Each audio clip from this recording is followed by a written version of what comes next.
Buenas noches. ¿Cómo están? Ya se confirmó el primer caso de coronavirus, ¿verdad? En nuestro estado.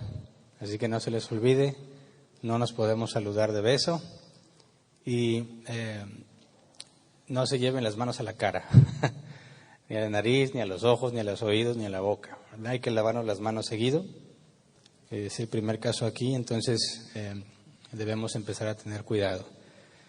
Sabemos que los peligros del coronavirus no son graves, ¿verdad? El 86%, según los datos que vi, va a experimentar simplemente un resfriado común, sin mayores complicaciones, y del resto pueden experimentar alguna complicación, sobre todo los que ya tienen problemas de salud o los que tienen una edad avanzada. Así que sabemos que Dios tiene control de todo, nosotros vamos a cumplir con lo que nos corresponde y ya Dios dirá, ¿verdad? Por lo pronto nosotros vamos a estudiar parte del capítulo 15, que lo vamos a llevar en dos partes. Me acompañan por favor a Éxodo capítulo 15, versículo 2. Éxodo 15, 2 dice: el Señor es mi fuerza y mi cántico, Él es mi salvación, Él es mi Dios y lo alabaré, es el Dios de mi Padre y lo enalteceré. El nombre del tema es Cántico de Moisés y este es uno de 3 cánticos atribuidos a Moisés. Más adelante vamos a encontrarnos en Deuteronomio, el segundo cántico, y después hasta el Salmo 90, el tercer cántico. Lo último que vimos la semana pasada fue que Dios acabó con el ejército egipcio, excepto con las tropas, ¿verdad? Las tropas de a pie se quedaron vivas, no entraron al mar, y después de lo que presenciaron, los israelitas temieron a Dios y a Moisés. Vamos a recordarlo en Éxodo 14, versículo 30 al 31. Dice: en ese día el Señor salvó a Israel del poder de Egipto. Los israelitas vieron los cadáveres de los egipcios tendidos a la orilla del mar. Y al ver los israelitas el gran poder que el Señor había desplegado en contra de los egipcios, temieron al Señor y creyeron en Él y en su siervo Moisés.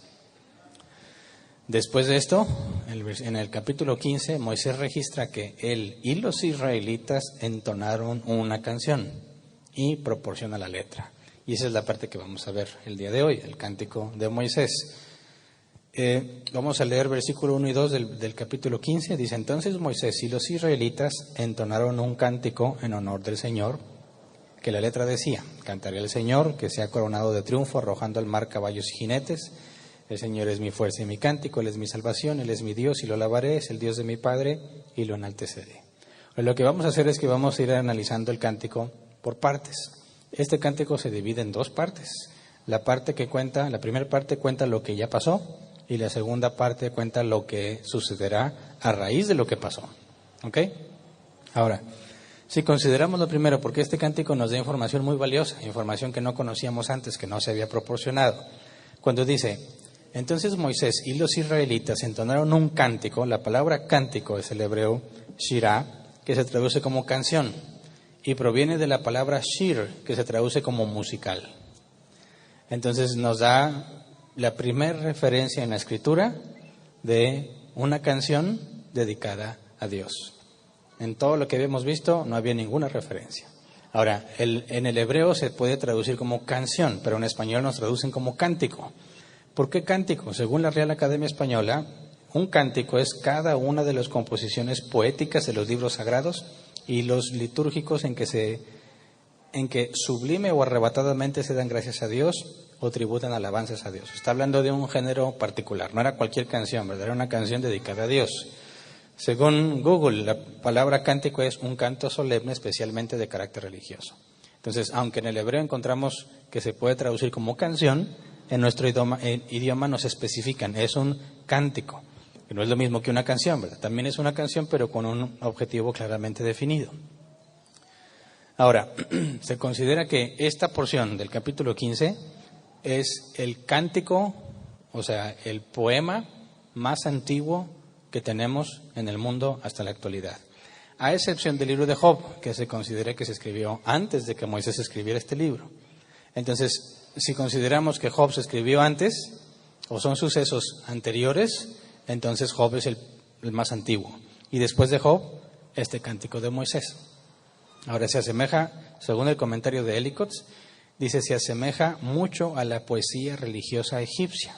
con la que Moisés y probablemente ningún otro israelita de la época habría estado familiarizado desde su formación inicial, y respira el tono elevado del sentimiento religioso que ningún contemporáneo tendría sino Moisés. Ahora, no nos dice Moisés que él compuso esta canción o este cántico. Algunos comentaristas consideran que pues, por la propia modestia, era el hombre más manso o más humilde. Probablemente no lo escribió porque él mismo lo compuso, pero considerando el estilo y la forma en que se expresa, ningún israelita que era esclavo tendría acceso a semejante preparación, ¿verdad? Entonces la conclusión es que tuvo que haber sido Moisés quien en su formación como príncipe de Egipto tuvo que haber aprendido esto. Ahora, las declaraciones proféticas en los últimos versos, en la segunda parte, cuando dice lo que va a pasar, vamos a ver que menciona ciertas naciones poderosas. El hecho de que las mencione y que explica cosas que realmente van a pasar hace que algunos traten de ubicar este cántico que fue escrito después de Josué. O sea, ya ha muerto Moisés. Pero, dice el comentario de Licos,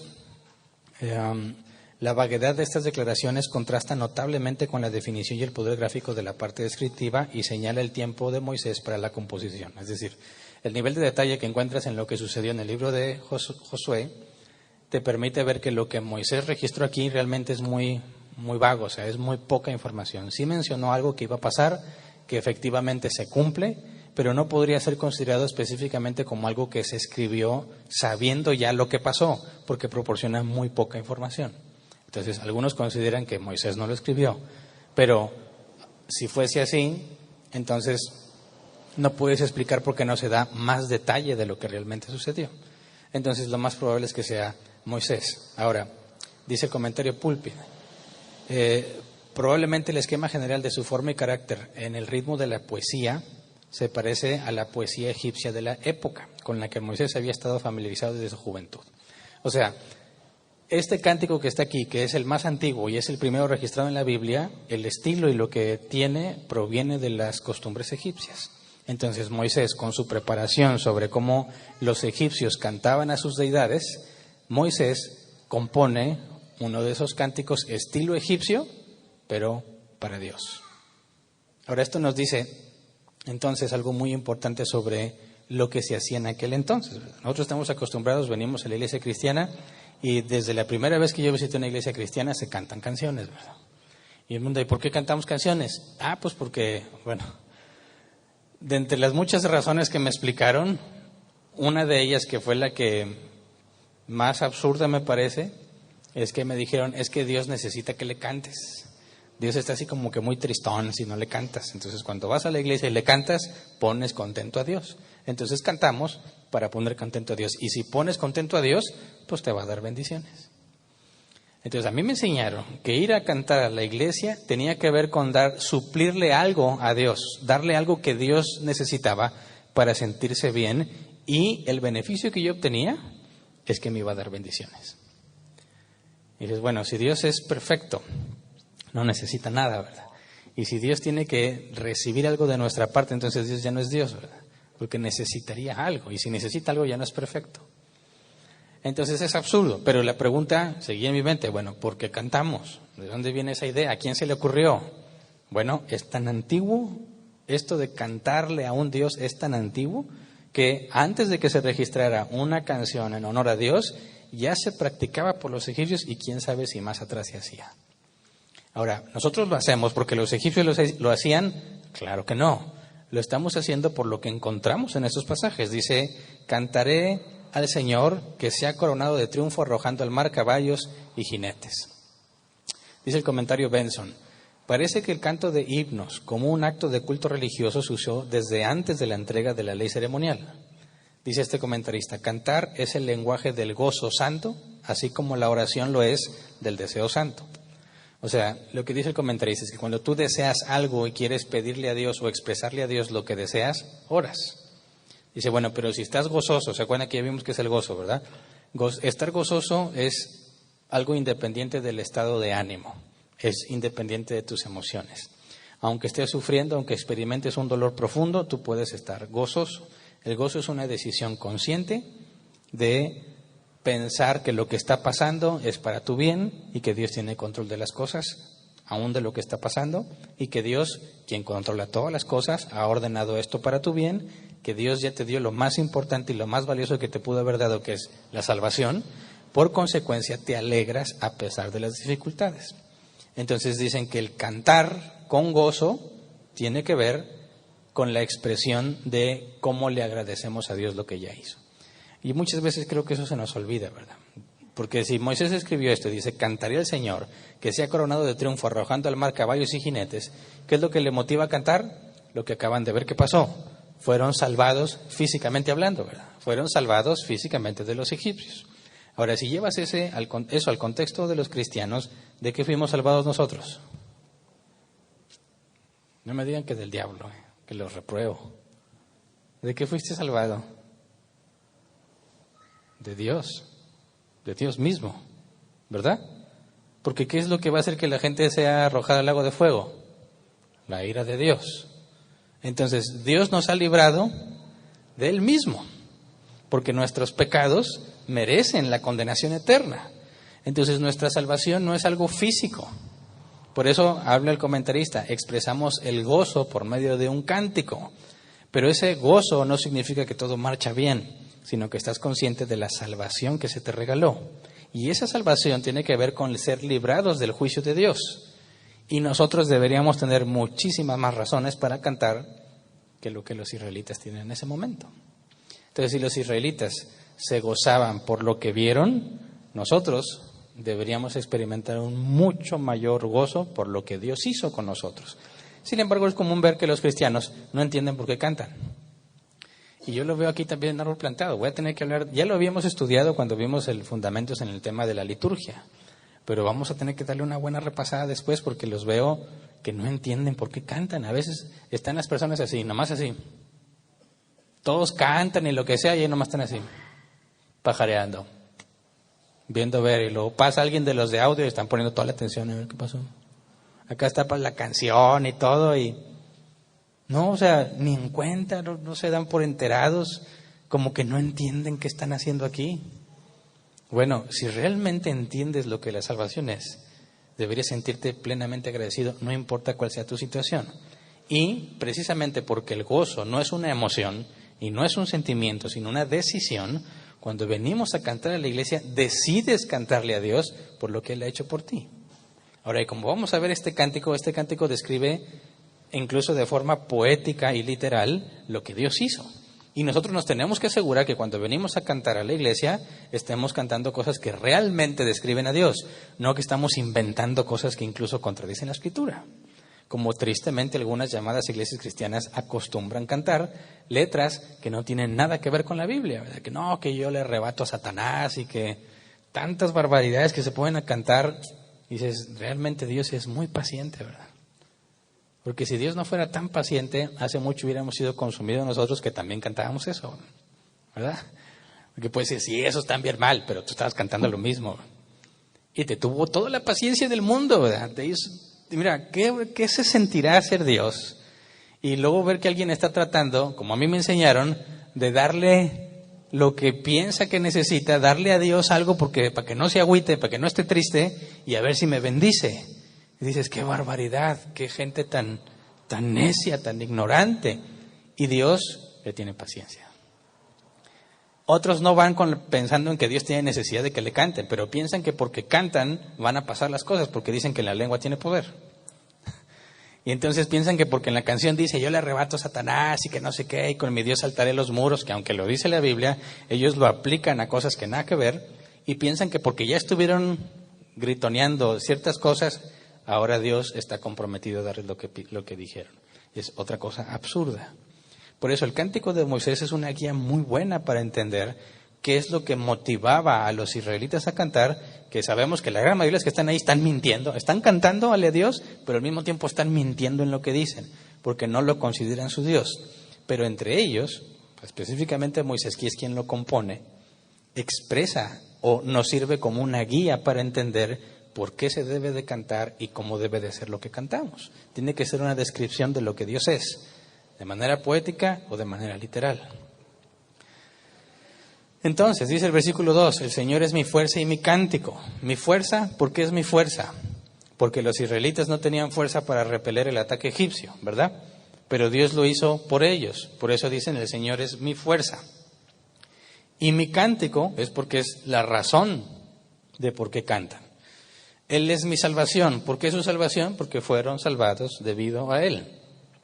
Fíjate bien, este cántico nos expresa muy bien el concepto de la salvación. Aquí está hablando de salvación física. Pero aunque está hablando de salvación física, deja en claro que es Dios quien hizo todo. Y si en la salvación física queda claro que Dios lo hizo todo, ¿cómo se nos puede ocurrir que en la salvación espiritual nosotros cooperamos? No hay sentido. Entonces, así como este cántico habla de lo que Dios hizo solo porque Él quiso, nosotros también tenemos que entender que cuando consideramos la salvación que Él nos dio de la vida eterna, es algo que también hizo porque Él quiso y que Él hizo todo lo que se requería para la salvación. Yo no hice nada. Dice, Él es mi Dios y lo alabaré, es el Dios de mi Padre y lo enalteceré. Muchos de los que están diciendo aquí esto, lo dicen de labios para afuera. Prácticamente toda esa generación va a morir en el desierto, ¿verdad? Entonces, fíjate bien lo que sucede. Están diciéndole, Él es mi Dios y lo alabaré. ¿Qué hace que una persona que no ama a Dios le diga, eres mi Dios y te alabaré? ¿Cuál es la motivación de esa persona? Bueno, como lo estuvimos analizando en las últimas semanas, estos israelitas están felices por lo que Dios les da, ¿verdad? Y si Dios te da cosas, pues no vas a batallar en decir, tú eres mi Dios, yo te voy a alabar. ¿Por qué? Por todo lo que me das. Pero como vamos a ver, si Dios quiere, la próxima semana, lo que sucede en la segunda parte del capítulo 15, se les acaba esta canción, ¿verdad? Se les olvida completamente la canción. ¿Por qué? Porque vamos a ver que Dios no les provee el agua cuando ellos la esperaban. Vamos a ver que se las provee como quiera, pero no como ellos la esperaban ni cuando ellos la esperaban, y se van a empezar a quejar. Entonces, no es de asombrarse, o no debemos asombrarnos cuando conoces a personas que con sus labios, con su boca, engrandecen a Dios, hablan bien de Dios, dicen cosas bíblicas, entienden conceptos bíblicos, pero al mismo tiempo no conocen a Dios, ¿verdad? Luego, versículo 3 al 5, Éxodo 15, 3 al 5, el Señor es un guerrero, su nombre es el Señor. El Señor arrojó al mar los carros y el ejército del faraón. Los mejores oficiales egipcios se ahogaron en el mar Rojo.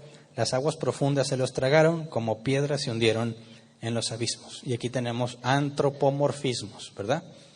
¿Qué es un antropomorfismo? Es explicar a Dios como si fuese un humano. Vamos a ver ahorita que se menciona la diestra del Señor, ¿verdad? Y alguna vez yo lo llegué a pensar y he escuchado que algunos dicen, mira, pues yo creo que cuando dice que somos a imagen y semejanza de Dios se refiere a que Dios tiene ojos, Dios tiene una nariz, Dios tiene una boca, Dios tiene manos y nosotros nos parecemos a Dios. Y parece lógico, ¿verdad? Pero es totalmente equivocado, porque Dios no puede tener brazos, ni oídos, ni nariz, porque eso lo haría un ser limitado, ¿verdad? Confinado en un espacio del tiempo. Y Dios es infinito. Es imposible que Él tenga brazos, que Él tenga ojos. Ahora dice, el Señor es un guerrero. ¿A qué se refiere esto entonces? ¿A poco Dios se anda peleando? Lo que está diciendo es, cuando dicen que es un guerrero, haciendo el antropomorfismo de lo que humanamente un guerrero hace, ¿qué es lo que humanamente un guerrero sabe hacer? En el contexto de lo que pasó, ¿qué hizo Dios con los egipcios? Les tendió una trampa, ¿verdad? Llevó a los israelitas a un lugar donde parecía que estaban comprometidos, es decir, donde eran vulnerables. El faraón se entera y dice, esta es mi oportunidad, y va a atacarlos. Y precisamente eso es lo que Dios permitió, que fueran hasta allá. Luego Dios abre el mar Rojo, pasan los israelitas y cuando los egipcios quieran buscarlos, los destruye. Fue toda una estrategia, ¿verdad? Entonces, cuando dicen que el Señor es un guerrero, ¿a qué se refieren? A su forma de hacer guerra, que si lo vemos como un humano, es alguien que sabe pelear, alguien que sabe cómo engañar al enemigo para derrotarlo. Entonces nos está explicando en antropomorfismos, como si Dios fuese un hombre, lo que ellos entendieron que acaba de pasar, que Dios planeó todo eso, aunque los israelitas estaban espantados y pensaban que iban a ser destruidos, eso era parte del plan, ¿verdad? Era parte del plan para que los egipcios fueran destruidos y que los israelitas atestiguaran el poder de Dios.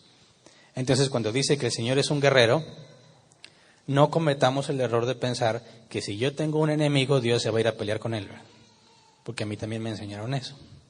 Cuando tú estás cantando y que Dios es un guerrero y Él pelea por mí, cuando alguien te caía gordo decías, no sabes cómo te va a ir, porque Dios pelea por mí. Y estamos esperando que le vaya mal a la persona por lo que me están haciendo.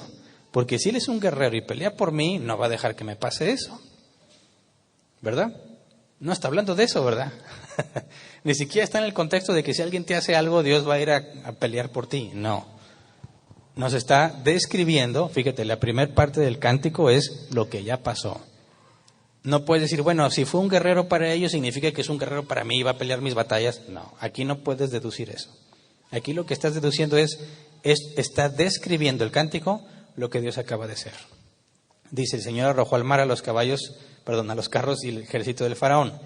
Los mejores oficiales egipcios se ahogaron en el Mar Rojo. Ahora, este detalle, ¿verdad?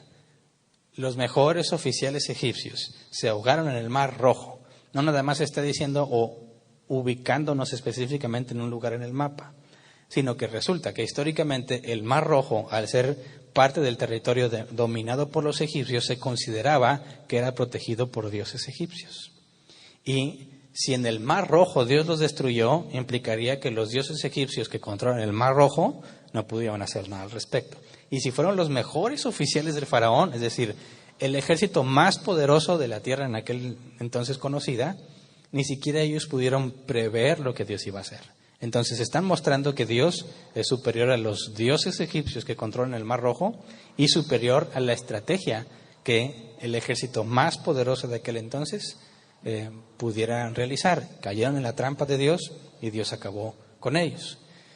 Dice el comentario de Ellicott, Moisés parece estar aquí deseoso de exaltar la grandeza del poder que Dios exhibió en un mar que formaba parte del imperio egipcio y estaba bajo la protección de los dioses de Egipto. Entonces está exaltando que Dios fue superior a los dioses y al ejército más poderoso en aquel entonces conocido.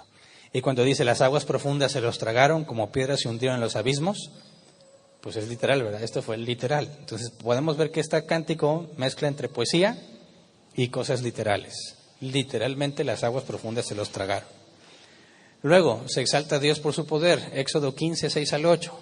Dice, tu diestra, Señor, reveló su gran poder. Tu diestra, Señor, despedazó al enemigo. Fue tan grande tu victoria que derribaste a tus oponentes. Diste rienda suelta a tu ardiente ira y fueron consumidos como rastrojo. Bastó un soplo de tu nariz para que se amontonaran las aguas.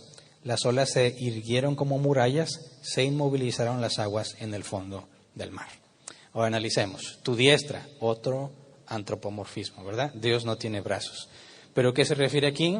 El Reformation Study Bible dice la diestra es el símbolo del poder. Encuentras estos símbolos en el arte cananeo. Dice, el dios Baal a veces era representado con un mazo en la mano derecha. ¿Por qué en la mano derecha? Que es la diestra, ¿verdad? Los que eran zurdos, pues eran raros todavía ¿verdad? El zurdo es raro. Pero ¿cuál es la diestra? Pues donde tienes fuerza, ¿verdad? Para un zurdo, su diestra, pues es la izquierda. Pero normalmente era representado con la mano derecha. Dios no tiene manos, ¿verdad? Está hablando del poder que mostró. Y luego dice, diste rienda suelta a tu ardiente ira y fueron consumidos como rastrojo. Esto es importante de entender, porque si está hablando de la ira de Dios, ¿cuándo se produce? ¿O cuándo se manifiesta? Cuando hay injusticia. Los israelitas están comprendiendo algo, ¿verdad?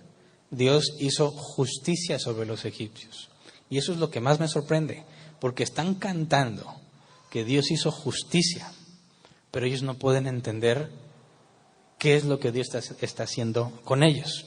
Porque ellos consideran que es justo lo que hizo los egipcios, pero como vamos a ver, van a hacer ellos bastantes injusticias y se quejan con Dios como si no fuese injusto lo que hacen, como vamos a ver que se quejan porque no hay agua. Ahora, es justo que si Dios los saca de allá con todo ese poder demostrado y luego llega en un momento en que no han tomado agua por varios días y ya no aguantan y piensan mejor en regresarse a Egipto y en pensar que este Dios, la verdad, no les va a servir como ellos esperaban, es justo que llegaran a la conclusión de que Dios dejaría que se murieran en lugar de salvarlos después de todo lo que hizo. Es claro que no, es totalmente injusto, es injustificable. Sin embargo, fíjate, están dispuestos a decir, es justo que Dios los matara, pero no pueden ver que si Dios fuese justo con ellos, ellos también hubiesen perecido. Y no pueden ver que si Él es justo, no pueden hacer lo que ellos hacen. Y este es uno de los errores que deja, me parece, muy en claro a los que se dicen ser cristianos y no lo son. Que no comprenden la justicia de Dios al grado en que se humillen ante Él. Es decir, se parece mucho a un legalista. ¿Qué es un legalista? Aquel que pone demasiado énfasis en reglas que no necesariamente provienen de la Escritura. Entonces, cuando alguien pone énfasis en reglas que no provienen de la Escritura, se justifican diciendo que es algo que se hace para Dios. Pero aquel que no cumple con las reglas que ellos mismos impusieron, lo tachan de pecador. Y consideran que no es correcto que Él esté con ellos o que debe ser disciplinado. Pero consideran, fíjate, que Dios va a castigar al que no hace lo que ellos definieron como regla. Pero no pueden ver el error en el que ellos están. Que si ellos tratan así a alguien con una regla que la Biblia no puso, el primer acto de justicia de Dios no sería contra los que quebrantaron la regla, sino contra ellos, que están imponiendo normas humanas que Dios nunca estableció. Entonces ves esta hipocresía. Están ansiosos de que Dios haga justicia con los demás, pero son incapaces de ver que si Dios hace justicia, el primer eliminado serías tú. Quien entiende la justicia de Dios va a ser muy tolerable para con los demás. ¿Se entiende por qué, verdad? Porque si tú le dices, Dios, no es justo que haga eso, lo primero que debe venir a tu mente es todas las injusticias que tú haces y Él te tolera. Entonces Jesús nos enseñó a orar, Padre, perdona nuestras deudas o nuestras ofensas, como nosotros perdonamos a los que nos ofenden. ¿Qué significa eso? Que cuando alguien me hace daño, obviamente, siempre y cuando ese daño no quebrante la unidad especificada en Mateo 18, yo puedo pasar por alto la ofensa y puedo decirle a Dios, Dios, yo entiendo que no merezco nada y entiendo que hago muchas cosas injustas. Así que cuando me hacen algo injusto a mí, no te pido que los ajusticies, porque entiendo que el primer ajusticiado sería yo. Así que yo te pido que me perdones así como yo los perdono. Pero para estar dispuesto a perdonar tienes que entender la justicia y sus consecuencias. Entonces eso te lleva a ver que quienes no comprenden la justicia de Dios son personas que normalmente no perdonan. Les haces una ofensa y aunque les pidas disculpas, no perdonan. Son personas orgullosas y están seguros de que están bien. Están dispuestos a decir, Dios, mira lo que me está haciendo. ¿Por qué permite, Señor, que me traten así? Y al mismo tiempo ignorar que Dios está permitiendo que le haga justicias porque le tiene paciencia. Entonces, cuando dice, diste rienda suelta a tu ardiente ira, no les causa ningún conflicto decir, sí, los mató a todos porque Dios es justo, pero no ven su falta de justicia y que si Dios fuese así consistentemente, ellos serían los primeros eliminados. Dice, las olas después, bastó un soplo de tu nariz para que se amontonaran las aguas. Antropomorfismo, Dios no tiene nariz, está haciendo referencia al viento fuerte que sopló toda esa noche, ¿verdad? Las olas se irguieron como murallas, se inmovilizaron las aguas en el fondo del mar. Aquí hay que analizar las palabras, irguieron. El hebreo es ser apilado. Murallas, aquí el hebreo es un montón. Se apilaron en montón. Y luego dice que las aguas, se inmovilizaron las aguas. Aquí inmovilizaron. La concordancia NAS exhaustiva dice congelar, menguar, ir desapareciendo, estancar o ser inactivo. Nos está describiendo lo que pasó en el Mar Rojo, que descarta completamente la idea de que el agua se fue, como el video que les mostré, el agua se fue junto con la marea y el viento fuerte y ya no había agua. No puede decir que las aguas se apilaron en montones si realmente el agua se fue. Ahora, dicen algunos, esto es poético. ¿Tú qué opinas? De una forma poética, decir que las aguas se amontonaron de forma erguida, o sea, apilada, ¿concuerda poéticamente incluso con que el agua se haya ido? No creo, no me cuadra. Por eso yo creo que literalmente hubo una división en el agua y el agua se detuvo como si fuesen dos murallas para que ellos pasaran. Luego, Éxodo 15, 9 al 10, una referencia a la actitud de los egipcios. Dice, iré tras ellos y les daré alcance, alardeaba el enemigo. Repartiré sus despojos hasta quedar hastiado. desenvainaré la espada y los destruiré con mi propia mano. Versículo 10, pero con un soplo tuyo se los tragó el mar, se hundieron como plomo en las aguas turbulentas. Ahora aquí con un soplo tuyo no queda claro si nada más es una expresión poética o si hubo alguna especie de aire otra vez que regresó a las aguas a su normalidad. O sea, si así fue, hubo aire que las dividió y luego, si la descripción aquí es literal, las regresó. Pero bueno, no lo sabemos con certeza. Y última estrofa de la primera parte, Éxodo 15, 11 al 12, dice: ¿Quién, Señor, se te compara entre los dioses? ¿Quién se te compara en grandeza y santidad? Tú, hacedor de maravillas, nos impresionas con tus portentos. Extendiste tu brazo derecho y se los tragó la tierra. Y esta es una forma poética muy bella de expresar lo que Dios hace, su grandeza y cómo no tiene comparación. Y lástima de poesía tan hermosa, porque quienes lo están diciendo lo van a cambiar por un becerro de oro dentro de no mucho tiempo, ¿verdad? ¿Quién como tú, Señor, entre todos los lugares, entre todos los dioses? Un becerro. Es su conclusión. Un becerro de oro. Y dices, bueno, qué barbaridad, pero si tú y yo estuviéramos ahí, hubiéramos hecho lo mismo, ¿verdad? Si no es porque Dios nos hace nacer de nuevo, somos capaces de decir cosas muy hermosas de Dios y al mismo tiempo estar totalmente alejados de Él, ¿verdad? Pero bueno, hasta aquí se acaba la primera parte, donde se describe lo que sucedió. Y podemos ver, describe cosas literalmente, nos describe cómo es que Dios hizo las cosas y la grandeza de Dios por lo que hizo. Cuando nosotros cantemos algún canto en la iglesia, podemos usarlo como referencia de cosas que Dios haya hecho y cómo esas cosas que hizo demuestran su grandeza y su poder. Luego, la segunda parte del cántico es lo que sucederá. Vamos a verlo continuo. Éxodo 15, 13 al 18. Dice: por tu gran amor guías al pueblo que has rescatado. Por tu fuerza los llevas a tu santa morada. Las naciones temblarán al escucharlo. La angustia dominará a los filisteos. Los jefes edomitas se llenarán de terror. Temblarán de miedo los caudillos de Moab. Los cananeos perderán el ánimo, pues caerá sobre ellos pavor y espanto. Por tu gran poder, Señor, quedarán mudos como piedras hasta que haya pasado tu pueblo, el pueblo que adquiriste para ti. Tú los harás entrar y los plantarás en el monte que te pertenece, en el lugar donde tú, Señor, habitas, en el santuario que tú, Señor, te hiciste. El Señor reina por siempre y para siempre. Ahora, esta información no la recibieron con detalle, ¿verdad? Dios no había dado estas instrucciones o esta información. Sobre todo la idea de que cuando dice por tu fuerza en el versículo 13, dice, por tu fuerza los llevas a tu santa morada. ¿Cuál es la morada de Dios? Tratemos de regresar hasta Génesis. En un principio, ¿cuál era la morada de Dios? La tierra, pero específicamente Edén, ¿verdad? Porque Adán y Eva fueron expulsados de Edén y ya no pudieron tener comunión con Dios. Edén era la morada de Dios, ¿verdad? Después tienes el diluvio, ¿y qué pasó con el Edén? Se perdió el rastro. Ya no hay un lugar donde Dios habita en la tierra, porque era el Edén y después del diluvio se perdió. Ahora, ¿dónde está la morada de Dios después del diluvio?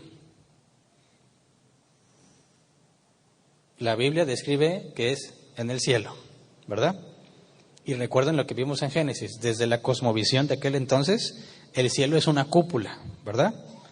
No estamos hablando de que, como decimos, leemos en el Nuevo Testamento el tercer cielo, y decimos el primer cielo son las nubes, el segundo cielo es el espacio exterior, y el tercer cielo es lo que está más allá. Bueno, ese concepto no existe para nada en el momento en que Moisés está escribiendo esto, ¿verdad? Entonces, desde la cosmovisión, la forma de entender el universo de los israelitas y de prácticamente toda la cultura de aquel entonces, está la tierra, sí está el cielo, la expansión, pero es esa expansión entre la tierra y la cúpula. Ellos consideraban que era una cúpula rígida, de donde literalmente las estrellas estaban colgadas. Y en lugar de pensar que las estrellas se movían, ellos pensaban que era la cúpula la que se movía. Entonces, ¿dónde era la morada de Dios en aquel entonces? En la cúpula. Ahora, ¿qué es lo que están diciendo ellos? Dice, por tu gran amor guías al pueblo que has rescatado, o sea, ellos mismos, ¿verdad? Por tu fuerza los llevarás a tu santa morada. ¿Cuál es la santa morada de Dios? Que no se ha descrito en ningún momento en la Biblia.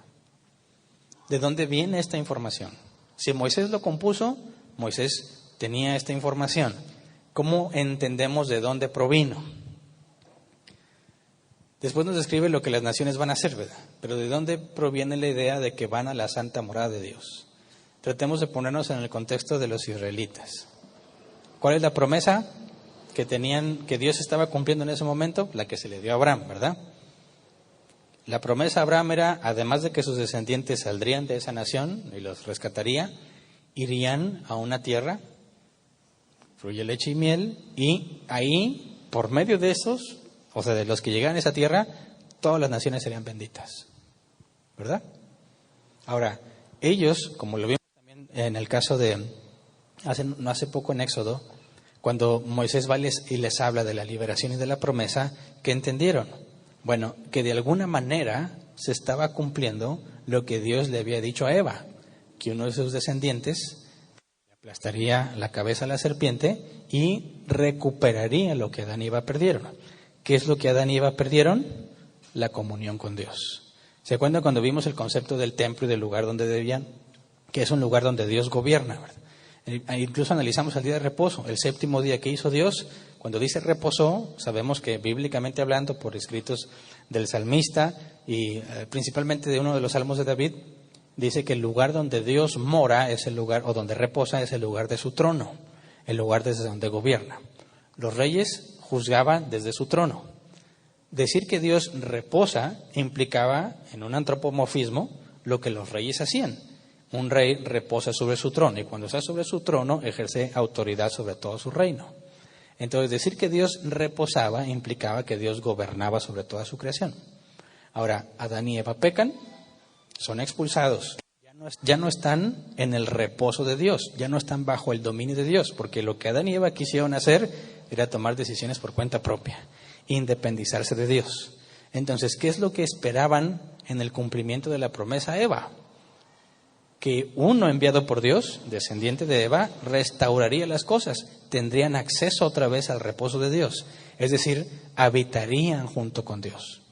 Entonces, cuando Moisés les dice que los va a llevar a la tierra prometida, el israelita entiende o se imagina que se va a cumplir eso y que van a ir a un lugar donde no donde Dios los va a dejar solos y ahí se van a quedar, sino donde Dios habitará con ellos. Y eso nos va a dar sentido para entender lo que sucede, sobre todo cuando hacen el arca del pacto.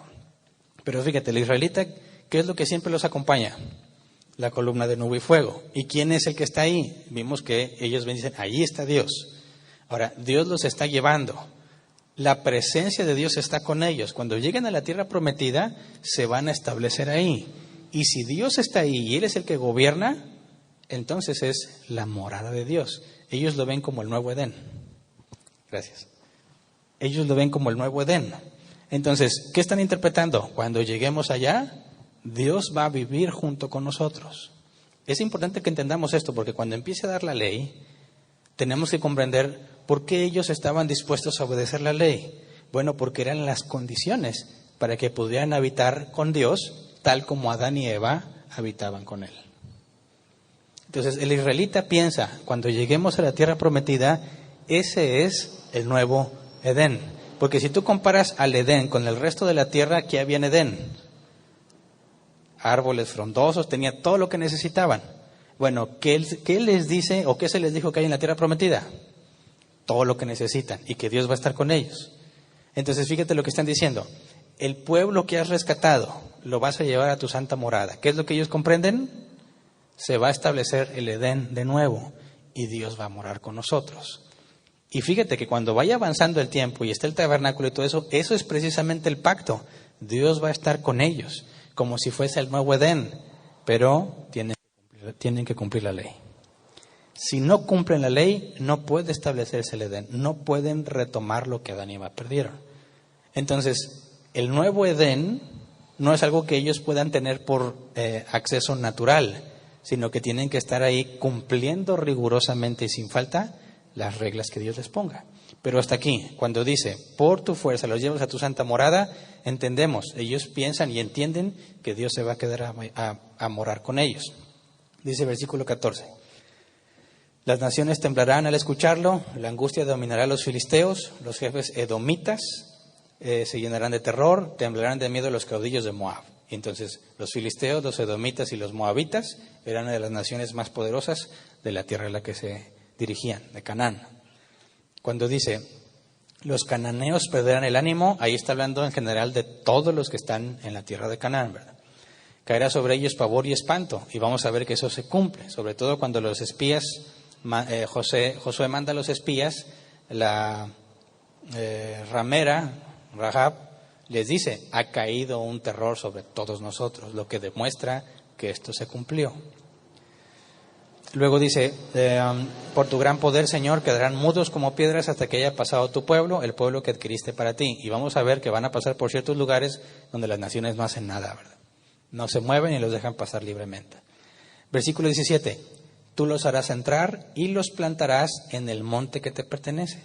Ahora, ¿cuál monte? En la tierra a la que van no se les prometió un monte en específico. Si tú ves la palabra hebrea para montes es montaña. Entonces los comentaristas concuerdan diciendo, por ejemplo, el comentario de Ellicott, cuando hace referencia al monte que te pertenece, dice, Canaán en general es un país que consiste casi por completo de montañas. Entonces consideran que el monte lo ven como si fuese toda la región de Canaán, que Dios está tomando para sí mismo. Y luego dice, en el santuario que tú, Señor, te hiciste. Volviendo a la idea que les comenté hace poquito, consideran que ese es el lugar donde Dios va a habitar. Y dice, el Señor reina por siempre y para siempre. Bueno, se supone que eso lo creen, ¿verdad? Luego, ahí se acaba el cántico de Moisés. Lo que sucedió y lo que va a suceder. Y luego interviene Miriam y las mujeres. Éxodo 15, 19 al 21. Dice, cuando los caballos y los carros del faraón entraron en el mar con sus jinetes, el Señor hizo que las aguas se les vinieran encima. Los israelitas, sin embargo, cruzaron el mar sobre tierra seca. Entonces Miriam, la profetisa, hermana de Aarón, tomó una pandereta y mientras todas las mujeres la seguían danzando y tocando panderetas, Miriam les cantaba así, canten al Señor que se ha coronado de triunfo arrojando al mar caballos y jinetes. Y esa estrofita o estribillo que está cantando es lo primero que decía el cántico de Moisés, ¿verdad?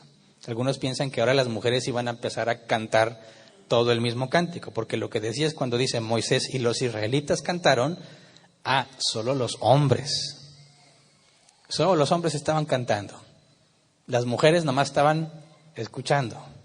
Y luego nos dice Miriam la profetisa, y esta es información nueva. De hecho, es la primer profetisa mencionada en la Biblia.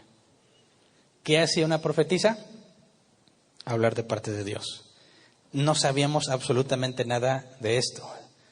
Aquí se nos muestra solo para decir que iba a cantar. Pero cuando dice, mire la profetisa, hermana de Aarón, primero, ¿por qué no la hermana de Moisés? Si es más famoso Moisés. Bueno, es que considerando cómo se organizaban las familias, Aarón era el jefe de la casa, ¿verdad? Porque Moisés era el menor. Entonces no podía ser hermana de Moisés, porque sería faltarle respeto a Aarón. Era hermana de Aarón. Pero cuando se nos dice que es profetisa, entonces esto es interesante, porque si es profetisa y habla de parte de Dios, pues habla a los israelitas, lo que la convertiría en una especie también de dirigente del pueblo. Vamos a lo que dice Miqueas capítulo 6, versículo 4. Miqueas 6, 4. Dice, yo fui quien te sacó de Egipto, quien te libró de esta tierra de esclavitud. Yo envié a Moisés, Aarón y Miriam para que te dirigieran. Y aquí consideran a Miriam como una de las dirigentes. ¿Por qué sería una de las dirigentes? Porque profetizaba. Más adelante vamos a ver que Dios llena de lepra a Miriam, ¿verdad? Por hablar en contra de Moisés. Y no voy a profundizar en eso ahorita, pero le hace una explicación importante. Le dice Dios a Miriam, cuando se levante algún profeta entre ustedes, yo le hablo por medio de sueños o visiones, pero no con Moisés. A Moisés, que es mi siervo de más confianza, le hablo cara a cara, sin enigmas. Ahora, ¿qué está haciendo ahí? Porque Miriam era profetisa. Le está diciendo Dios, Cuando se levanta algún profeta entre ustedes, yo le hablo por medio de visiones y sueños. Miriam se entiende como una de las profetisas. Miriam, a ti te hablo por visiones y por sueños, pero Moisés no. A Moisés le hablo cara a cara. O sea, está poniendo a Moisés en un rango superior al de Miriam. Entonces, aunque eran dirigentes, el dirigente principal era Moisés. Y Dios le da una lección a Miriam al tratar de, por así decir, al hablar mal de Moisés, está tratando de insubordinarse ante Moisés y la castiga con lepra. Pero bueno, más adelante veremos eso.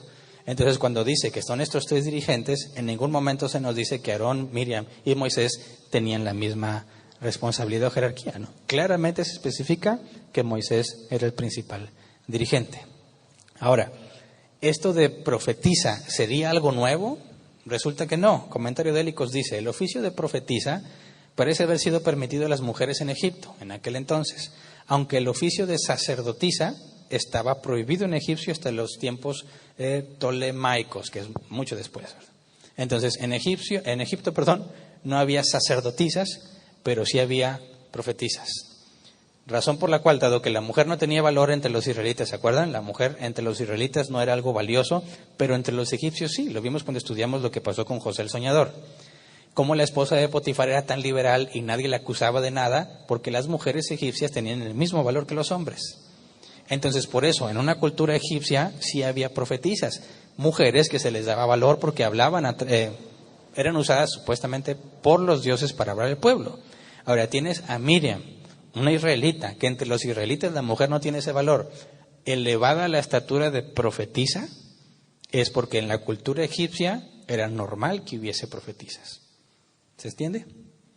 Entonces, fíjate lo que está pasando aquí. Todos estos israelitas, con lo que saben de los egipcios, lo están en el cántico y en la forma de cantar, y como vamos a ver ahorita, dice el comentario de Hélicos también, que el hecho de que Miriam haya tomado su pandereta es la primera referencia a la combinación de un himno y música. La disposición del coro en esta ocasión en dos bandos, uno de hombres y otro de mujeres, y el empleo combinado de música, canciones y baile por parte de las mujeres era muy de acuerdo a la costumbre egipcia. O sea, no lo inventaron ellos, ¿verdad? Era lo que normalmente hacían los egipcios. ¿Cuándo hacían los egipcios eso? Cuando adoraban a sus dioses. ¿Qué es lo que están haciendo aquí? Lo que ellos entienden que es la adoración a los dioses, la están dirigiendo específicamente al Dios de Israel. ¿Se entiende? No lo descubrieron ni lo inventaron. Están haciendo lo que era normal en ese entonces, lo que se consideraba el culto a las deidades. Lo mismo. Entonces podemos ver que el hecho de que primero cantaran los hombres y luego las mujeres y que participaran con cierta danza e instrumentos, era lo que los israelitas estaban acostumbrados a ver desde que nacieron. Eso es lo que los egipcios hacían y eso es lo que ahora ellos hacen para alabar a Dios. Lo que nos demuestra que no es el método lo malo, sino para qué lo usas, ¿verdad? Ahora, algunos de aquí dicen, ya ves, entonces en la iglesia hay que sacar el pandero. Bueno, momento, no es una invención, esto es la práctica común entre los egipcios. Históricamente en la iglesia cristiana no existía esto de panderos y danzas. ¿Por qué? Porque si nos apegamos a lo que Pablo dijo en cuanto al orden en la iglesia, ninguno debe parecer descontrolado en el sentido de cómo se comporta. Ahora vamos a ver que en el templo, en los tiempos de David, aún en los tiempos de Salomón, había música y había cantores. Y David danzaba, ¿verdad? Y había marchas donde danzaban. Pero después vamos a analizar con más detalle cuando lleguemos a esos tiempos cuál era el contexto de por qué se hacía, ¿verdad? Y cómo era visto como algo normal. De hecho, podemos hablar que a David se le reprocha, ¿verdad? Que se le veía más de lo que se le debía de ver cuando andaba danzando. Entonces, bueno, más adelante nos metemos en ese asunto, pero lo que quería dejar en claro es que es la primera vez que se menciona esto para Dios, pero entre los egipcios era algo común. Ahora, dice, tomó una pandereta y mientras todas las mujeres le seguían danzando, tocando panderetas. ¿Cuántos años tenía Miriam? ¿Quién se acuerda del cálculo que hicimos desde que en Éxodo vimos que la hermana de Moisés lo siguió a ver dónde llegaba y cuando llegó con una de las hijas de Faraón, le ofreció conseguirle una nodriza. Digamos, ¿cuántos años? Porque nunca dice la edad de Miriam. ¿Cuántos años se estima que tendría Miriam para que una hija de Faraón le creyera o le confiara la tarea de conseguir una nodriza? Y habíamos dicho que los comentaristas calculan entre 13 y 15 años para que fuese confiable en lo que dice. Entonces, si Moisés tiene 80, ¿cuántos tenía Miriam? Entre 93 y 95. ¿Y qué hizo? Agarró la pandereta y se agarró a danzar, ¿verdad? Y ahí van. Y las mujeres la siguen. ¿Cuál era el vigor de Miriam a sus 90 y tantos años, ¿verdad? Profetiza y con mucha energía. Bueno, entonces, algunos yo dije el cántico de Moisés es el nombre del tema, algunos dicen es el cántico de Miriam. Pero a mí no me parece correcto, porque Miriam lo que hizo fue pues hacerle segunda, ¿verdad?, a los hombres. Fue Moisés el que empezó a cantar. Pero bueno, para finalizar, una pregunta. ¿Cómo es que se sabían todos el canto?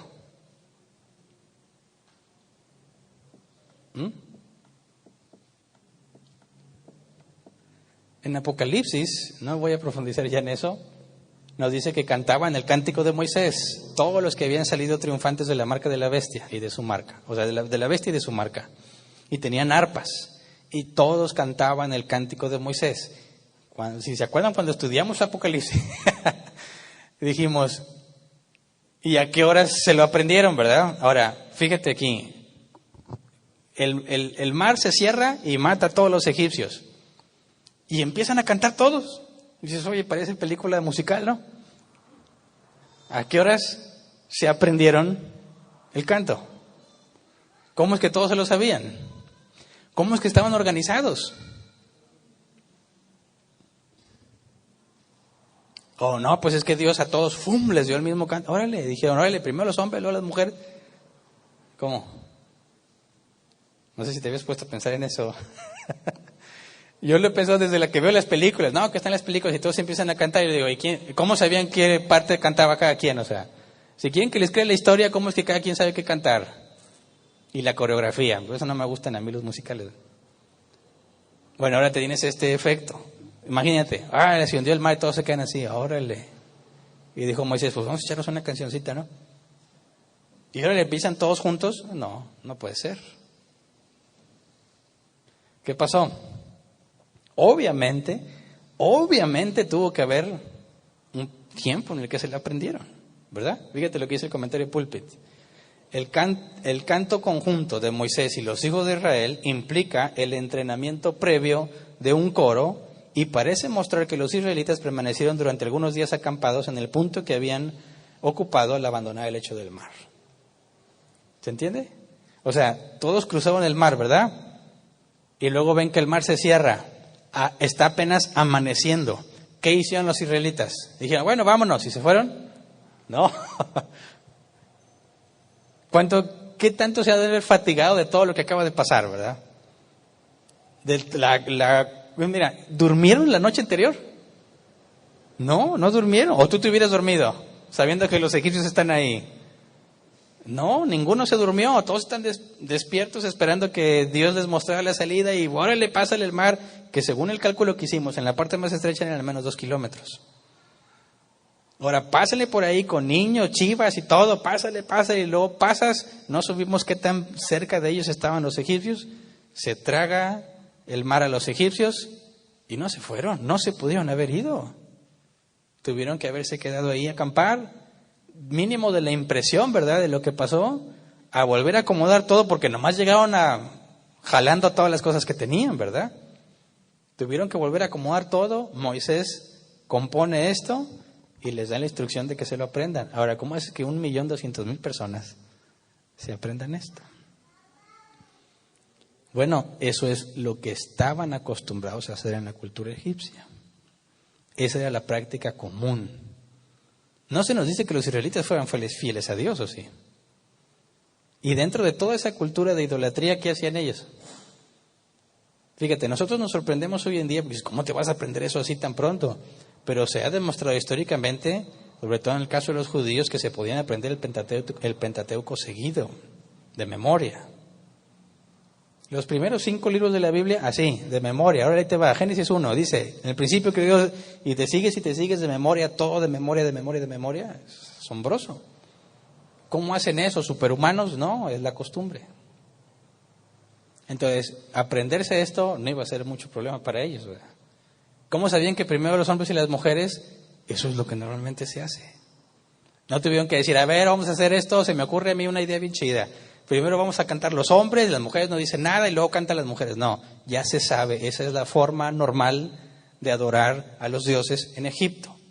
Y lo están llevando a cabo, pero ahora al único Dios verdadero. Así que hubo un tiempo de por medio. Se tuvieron que quedar ahí unos días. Se organizaron y luego celebraron. Ahora, eso es lo que se parece a lo que hacemos en la iglesia. No llegamos aquí y dice, bueno, pues ahora ¿quién se arranca con un canto? No, ya están ensayados, ya están preparados. Todos sabemos que eso es lo que vamos a hacer. ¿Por qué cantamos en la iglesia? Porque estamos expresando nuestra gratitud. No porque a Dios le falte algo, ni porque vas a recibir bendiciones porque lo haces. Lo haces porque estás agradecido por todo lo que Él hizo. Y eso es lo que debieses comunicar, aunque no tengas ganas de cantar. Porque vienes, llegas y estás así, pues no entiendes lo que Dios te dio y el serio compromiso y obligación moral, incluso, de agradecerle a Dios cantando por todo lo que te ha hecho. Es una manera en la que Dios acepta. De hecho, en Apocalipsis tiene referencias a los cánticos, a las arpas, o sea, cántico con música. Una muy buena señal de lo que va a pasar en la eternidad. Las alabanzas a Dios es algo que podemos decir con cierto grado de certeza, algo que se va a seguir haciendo durante la eternidad. Es una manera de expresar el gozo. Así que pongámonos vivos, ¿verdad? Venimos a cantarle a Dios por convicción, aunque te sientas mal, aunque traigas el coronavirus. No, si traes el coronavirus, no vienes mejor. Allá en tu casa cantas, ¿verdad? Pero bueno, hasta aquí nos quedamos. Vamos a ponernos de pie y vamos a orar.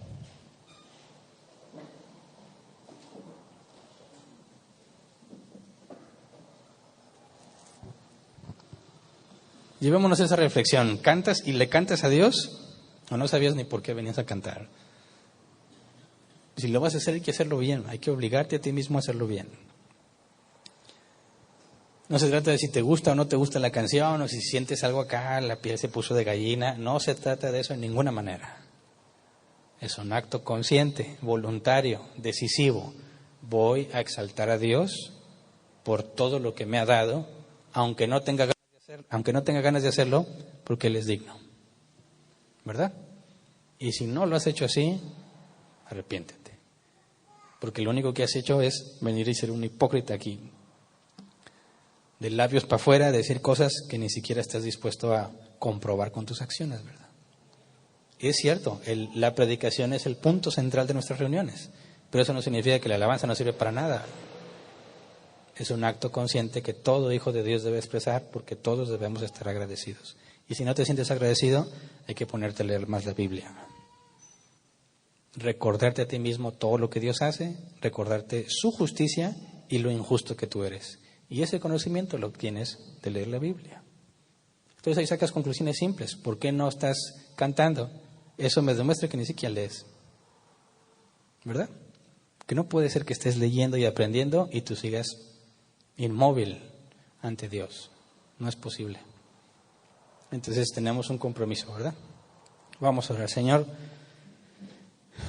gracias por tus misericordias y por tu paciencia, Señor. Muchas veces hemos llegado aquí y en lugar de expresar el gozo que realmente debiéramos de tener y expresarte a ti lo que mereces, aquello de lo cual eres digno que seas alabado, Señor, nos distraemos con otras cosas, le damos muy poca importancia. Incluso hemos llegado a pensar que es algo que ni siquiera debiera estar aquí en la iglesia. Perdónanos, Padre, por nuestras necedades y por nuestra ignorancia. Enséñanos, Padre, a estar conscientes. Como lo dijo el salmista, bendice alma mía Jehová y no olvides ninguno de sus beneficios. Enséñanos, Padre, a gozarnos en medio de nuestras circunstancias, aunque sean adversas, y mostrar el gozo a través del cántico, Señor, cuando venimos a cantar para ti. Queremos hacerlo de corazón, Señor, no de labios para afuera. Queremos que tú veas, Padre, que realmente nos hemos decidido y nos hemos convencido que lo mejor que podemos hacer es alabar tu nombre porque tú lo mereces. Enséñanos, Padre, a ver que nosotros tenemos la necesidad de adorarte. No tienes tú ninguna necesidad que deba ser suplida porque tú eres perfecto. Así que enséñanos, Padre, a ver que cuando nos obligamos a nosotros mismos a exaltar tu nombre por lo que has hecho, nos recordamos a nosotros mismos todo lo que has hecho por nosotros. Y eso nos ayuda, Señor, a seguir adelante, a ver las circunstancias, por muy difíciles que sean, verlas de una perspectiva distinta, Señor. A mantener nuestra confianza en ti, Señor, porque no hay nada en ti que nos haga hiciese desconfiar de ti, Señor. Sería totalmente injustificable que pongamos en duda tu palabra. Si tú has dicho que lo harás, así será, Señor, y enséñanos a confiar en eso. Así que, Padre, te pedimos perdón por nuestros errores al momento de cantar y te pedimos que nos enseñes, como dice Moisés, que tú eres nuestra salvación, tú eres nuestra fuerza y nuestro cántico. Cantamos porque tú lo mereces. Gracias, Señor, por tus bendiciones y por tu paciencia para con nosotros. Amén. Puede sentarse. Pasamos a la sección de preguntas. 15 minutos para responder. Si tienes una pregunta, levanta tu mano y te llevan el micrófono. Si queda tiempo, respondemos preguntas en línea. ¿Alguien tiene una pregunta? Acá y allá. Gracias. Hola Hernán, buenas noches. Buenas noches. Casi más o menos empezando, mencionaste que el pueblo de Israel cruzó el mar muerto, el mar muerto, rojo. El rojo, ok. Entonces dijiste que Jehová pelea nuestras batallas. Uh-huh. Entonces me quedó duda en la parte de cuando dijiste que si el pueblo de Egipto tenía sus dioses, uh-huh, y que Jehová pelea las batallas, y que los dioses de Egipto no pudieron contra Jehová. Uh-huh. La pregunta es, ¿cómo, más bien, dónde o cómo explicarías eso de que los dioses de Egipto cubrían inclusive el área donde estaba el mar? O sea, ¿cómo puedes saber que sí cubrían esa área? Porque de las formas de idolatría, una de ellas considera, que se me fue el nombre de la mente, una de ellas considera los dioses territoriales. Es decir, un idólatra considera que hay muchos dioses, ¿verdad? Pero hay otra forma de idolatría que consideraba que había dioses de distintas creencias. Es decir, los egipcios tenían sus dioses, pero no negaban a los dioses de Canaán, ¿verdad? Baal y los demás. Baal no era parte de las divinidades egipcias. Entonces ellos creían sus divinidades y respetaban las otras creencias, pero no dudaban de que sus dioses existieran. Sabían que también existían, pero consideraban que los dioses eran territoriales y un dios era especialmente fuerte en su territorio. De manera que si Egipto era gobernada por divinidades egipcias, los cananeos difícilmente podrían entrar en Egipto. Y al revés, si los egipcios querían a Canaán, dependía de la fuerza de sus dioses para ver si lo podían lograr. Entonces, como ese territorio donde Dios los llevó a arrinconarlos, por así decir, para que los egipcios pensaban que realmente los podían atrapar, como lo vimos, estaban ahí las ciudades egipcias con ejércitos, con soldados armados, lo que demuestra que esa zona era de ellos. De esa manera se considera que el Mar Rojo estaba controlado por las deidades egipcias. ¿Sí? Ok, pero digamos que la explicación está clara, pero en la Biblia no dice así, o ya eso es una deducción. No, acuérdate que cuando estudiamos la Biblia, para poder entender lo que está ahí, tenemos que hacer el ejercicio de ir a ver cómo lo entendieron en aquel entonces, ver su contexto histórico y cultural. De su contexto histórico podemos ver cómo eso apunta a Dios, ¿verdad? Cómo eso nos habla de lo que Dios ha hecho y cómo lo aplicamos en nuestras vidas.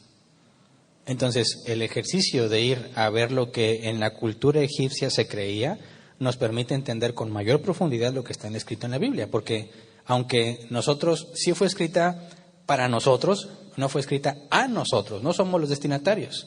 Moisés, sus destinatarios son los que están ahí y conocen todo ese contexto cultural que nosotros no conocemos. Y mucha información se pierde cuando no vamos al contexto. Ok, gracias. ¿Hay otra pregunta acá?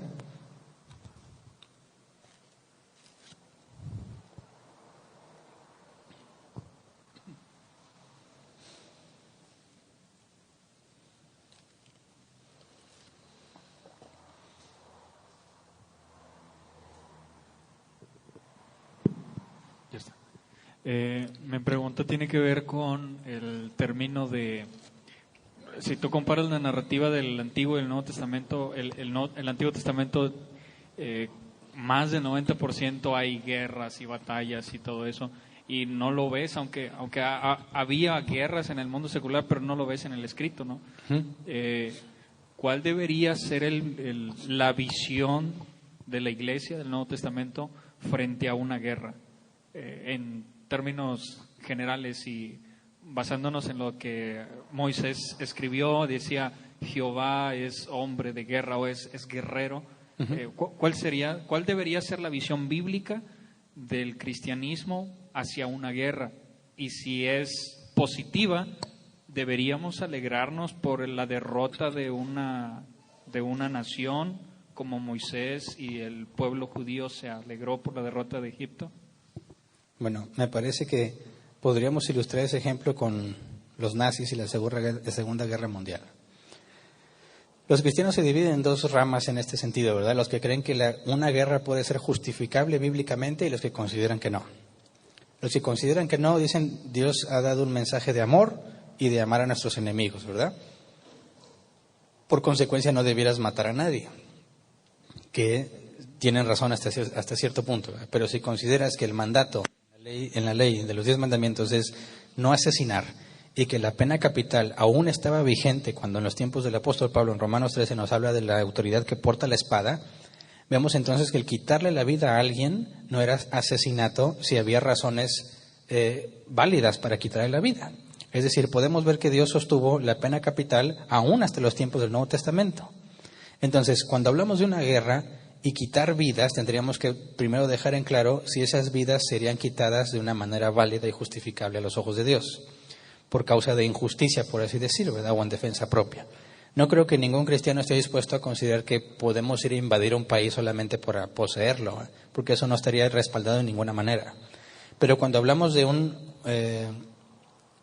una nación como la de los Alemania, los nazis, y como ellos proponían un esquema que iba totalmente contrario a las cosas de Dios, iban a acabar con muchísimas personas injustamente, yo creo que bíblicamente pudiéramos entender que si nosotros estamos defendiendo nuestra nación ante alguien que decide atacarnos, que está totalmente, claramente en contra de las cosas de Dios, la defensa, incluso si llegara a la muerte, no debería ser algo que contradiga la Escritura.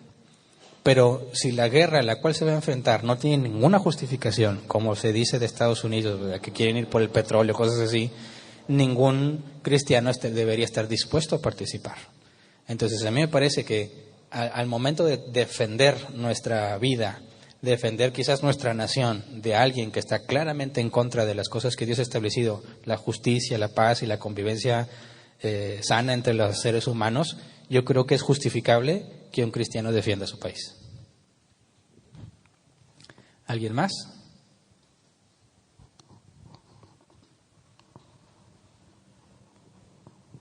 Buenas noches, pastor. Buenas noches. Mi pregunta es sobre lo que mencionó de que el gozo es una decisión. Si vamos de acuerdo a que la Biblia cita que es uno de los frutos del Espíritu, ¿verdad? Entonces, también hace mención en Juan 12:24 sobre una parábola del fruto. Entonces, de que algo tiene que morir para que algo nuevo nazca. Entonces, mi pregunta es si una persona que no ha nacido de nuevo no puede tener eso, porque vamos a acordar que los frutos los da Dios, porque es la naturaleza divina. Entonces, ese gozo viene del Señor, ¿verdad? Entonces, una persona que dice ser cristiana, pero tiene una circunstancia difícil en su vida y, o sea, cualquier cosa la tumba, tú puedes mostrar por esas cosas que no tiene ese gozo, porque no es algo que vaya acorde a, ¿cómo lo puedo explicar? No demuestra el Espíritu en él. Sí, y también de que, por ejemplo, el concepto de la felicidad y el placer, que el placer lo tenemos cuando, por ejemplo, que pecamos, que es algo momentáneo, o cuando una persona dice que está feliz, pero es porque todo va bien en su vida y Dios de golpe le quita todo, entonces tú no vas a ver el gozo en esa persona. Mi pregunta es, ¿cómo se puede relacionar el que el gozo sea una decisión? ¿Es porque viene de Dios? ¿Es porque no es algo que nosotros tengamos, es algo que Él nos da? Entonces, ¿cómo puede ser el gozo una decisión teniendo tantos problemas, teniendo tantas circunstancias difíciles? Sí, mira, Primero hay que especificar que la santidad es gradual, ¿verdad? Y los frutos del Espíritu deben estar en nosotros, pero no necesariamente todos al mismo tiempo, ni todos a la misma magnitud, ¿verdad? Podría estar más ejercitado en paciencia que en gozo, quizás. Así que si yo estoy en una situación donde no me siento gozoso, no puedes deducir automáticamente que no tienes el Espíritu Santo, porque aparte hay otros frutos, ¿verdad? Entonces, cuando hablas del gozo y una distinción entre el Hijo de Dios y el que no es Hijo de Dios, hay que también saber direccionar a qué gozo nos referimos, porque hay una persona que no conoce a Dios, pero va al gimnasio porque se quiere poner bien machín, le duele todo su cuerpo, pero se siente gozoso, ¿verdad? Pues si tú vas al gimnasio y haces pesas, vas a quedar todo dolorido, pero muchos como quiera están felices. Acá, ellos están gozándose porque ellos ven la meta que van a cumplir y ya se ven con su playera de tirantes y apantallando a todo el mundo. Tienen la vista puesta en eso y aunque les duele el cuerpo bastante, se sienten contentos, gozosos, ¿verdad? Ahora, decimos que el mundano o el no cristiano puede experimentar ese tipo de gozo, pero el gozo del que habla la Biblia está relacionado a las cosas de Dios. A decir, me está yendo muy mal, pero yo sé todo lo que Dios ya hizo por mí, yo sé que Él ya me dio la salvación y que Él no me abandona. Entonces yo me voy a gozar en Dios a pesar de lo que siento. Ese gozo enfocado a lo que Dios ha hecho, hacia lo que Dios hizo, es lo que distingue al incrédulo del creyente. Por eso la parábola del sembrador, dice una semilla cae entre espinas o en donde hay poca tierra y se brota de repente, pero las cosas de este mundo la ahogan, ¿verdad? Tanto la que se muere como la que nunca da fruto, no hay evidencia de gozo.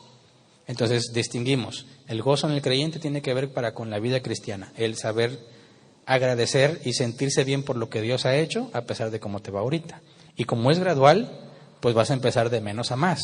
Al principio vas a luchar contigo porque no te sientes para nada gozoso, pero conforme conoces cada vez más a Dios, cada vez debes experimentar más gozo. ¿Se entiende? Y el gozo también lo podemos experimentar cuando Dios hace que algo que sea para nuestro beneficio, por así decirlo, pase. No sé, por ejemplo, que un cristiano o alguien que acaba de nacer de nuevo puede experimentar un gozo de haber recibido a Jesús, o también cuando tenía una relación muy tóxica con cierta persona y Dios aparte esa persona, o sea, también aplica el gozo del cristiano en ese tipo de circunstancias. Sí. Gozarse cuando las cosas marchan bien es muy fácil, ¿verdad? Me dice, oye, te ganaste la lotería, ay, me va a dar mucho gozo, porque Dios me lo quiso dar y pues qué felicidad. Pero cuando quedaste en bancarrota, ahí gozarse es lo difícil.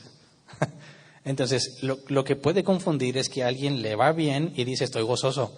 Dice, no, espérate, ahí no lo puedes discernir con claridad, porque es muy probable que te sientas bien porque las cosas marchan como tú quieres. El gozo lo ves, sin duda, cuando las cosas van mal y te alegras en Dios. Gracias. ¿Acá había otra pregunta?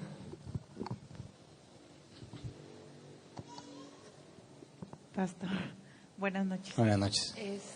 Yo tenía una pregunta de Dios. No tiene manos, no tiene nariz. Uh-huh. Yo vengo de otra iglesia cristiana, ¿verdad? Entonces, estoy aprendiendo ahora todas las enseñanzas tuyas. Y tenía esa duda porque a mí me decían que Jesús, Dios y el Espíritu Santo son uno. Y me decían, pues yo decía Jesús, pues es una persona como nosotros. Yo tengo la duda de que entonces, ¿cómo es Dios? Sí, entonces esa es otra persona. Mira, déjame explicarte. El concepto de manos, pies y cabeza tiene sentido para nosotros que somos seres limitados, ¿verdad? Porque si yo tengo una mano, mi mano está limitada, no está en todas partes al mismo tiempo, está en un solo lugar al mismo tiempo. Y nadie puede ocupar el lugar que mi mano tiene, ¿verdad? Ahora, la Biblia dice que Dios es omnipresente, está en todas partes al mismo tiempo. Todo Él en todas partes al mismo tiempo. ¿Qué significa? ¿Que hay muchos pedazos de Dios en todo el universo? No, simplemente que Dios no ocupa un lugar en el espacio, no tiene materia y no le afecta el tiempo. Entonces, ¿cómo describes a un Dios así? No se puede. ¿Con qué lo comparas? No se puede. Por eso Jesús dice, quien me ha visto a mí, ha visto al Padre, pero al Padre nadie lo ha visto. Porque nosotros jamás podríamos ver al Padre, porque lo que nuestros ojos pueden ver es todo aquello que ocupe un lugar en el espacio. Y como Dios no está hecho de nada de lo que está hecho el universo, Dios no tiene componentes, no tiene partes, no tiene materia, nosotros es imposible que lo veamos. Entonces lo que la Biblia el término teológico es teofanía, alguna manifestación que te permite saber que es Dios. Por ejemplo, Dios le habló a Moisés en una zarza ardiente. Esa zarza ardiente era una teofanía, una manera en que Dios se muestra para que podamos verlo. La columna de nube y fuego dice, ahí estaba el ángel del Señor. Bueno, ¿era Dios eso? No, es una teofanía, una forma en que lo podamos ver. Ahora, cuando hablas de Jesús, vamos a ver, si Dios quiere, la próxima clase, Pablo nos dice que todos los que pasaron por el mar fueron bautizados en Cristo, porque era Cristo quien los guiaba. Entonces, ese ángel del Señor, esa presencia, era Jesús. Pero no le decimos Jesús porque Jesús es el que nació de María, ¿verdad? Esa es la encarnación. Ahora, cuando Dios, la segunda persona de la Trinidad, vino y tomó cuerpo humano, ahora sí tenía brazos, tenía ojos, tenía cabeza, y es un ser limitado. Pero esa es la segunda naturaleza.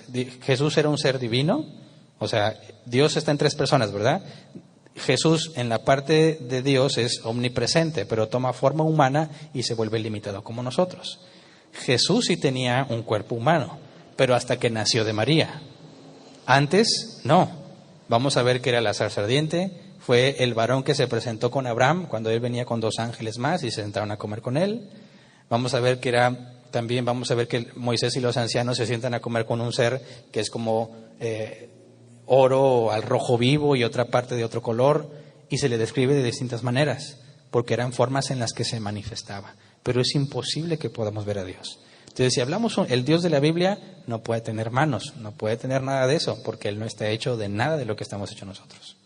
¿Se entiende? Gracias. Muy bien. Se nos acabó el tiempo, ¿verdad? Despedimos a los que nos acompañan en línea y los invitamos mañana a las 7 horas México a la sección de preguntas y respuestas. Si no perteneces al grupo de WhatsApp donde publicamos el link, los videos o las sesiones no son públicas, se transmiten por medio de un link. Si te interesa participar, escríbenos a la página de Árbol Plantado en Facebook y te hacemos llegar las instrucciones, es totalmente gratuito. Mañana a las 7 p.m. Gracias.